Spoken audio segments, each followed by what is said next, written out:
হচ্ছে আমাদের এখানে বিজেপির বিজয় মিছিল আছে, আর সেখানে হচ্ছে আমি যাচ্ছি।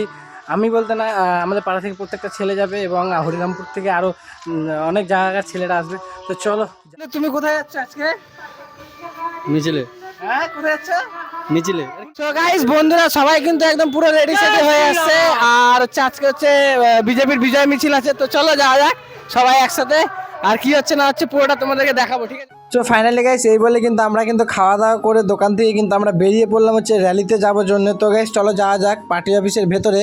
আর এই হচ্ছে আমাদের পার্টি অফিসের ভেতরটা, সবাই কিন্তু এক এক করে চলে এসছে, আর আমরা কিন্তু এখান থেকে র্যালিতে বেরিয়ে পড়লাম। এখান থেকে কিন্তু পার্টিতে ছিল মাননীয় দেবব্রত মজুমদার, যে এবার এখানকার এমএলএ পদের থেকে দাঁড়িয়েছিল। তো তারা কিন্তু সবাই একসাথে কিন্তু আমাদের এখানে এই বিজয় মিছিলে ছিল, আর সবাই কিন্তু একসাথে হাঁটাচলা করছিল, আর সাথে কিন্তু সবার শেষে পেছনের দিকে ছিল কিন্তু ডিজের বক্স। এত রোদ্রু, আর এই রোদ্রুর মধ্যে এত লোক বাইরে বেরিয়েছে বিজয় মিছিলে যে কিছু বলার মতো নেই গাইস। ছেলে মেয়ে প্রত্যেকেই কিন্তু এই বিজয় মিছিলে কিন্তু বেরিয়েছে, আমার কিন্তু খুব বেশ ভালো লাগছিল।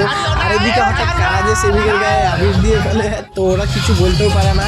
আর কিছুক্ষণ পরে দেখি যে এখানে লাড্ডু বিতরণ করা হচ্ছিল প্রত্যেককে, তাই কিন্তু লাড্ডুগুলো আমরাও খেয়ে নিয়ে, আমাদেরকেও বলা হয়েছিল যে দোকানে দোকানে লাড্ডু দিতে, তাই কিন্তু আমি চলে গেছিলাম প্রত্যেকটি দোকানে লাড্ডু দিতে।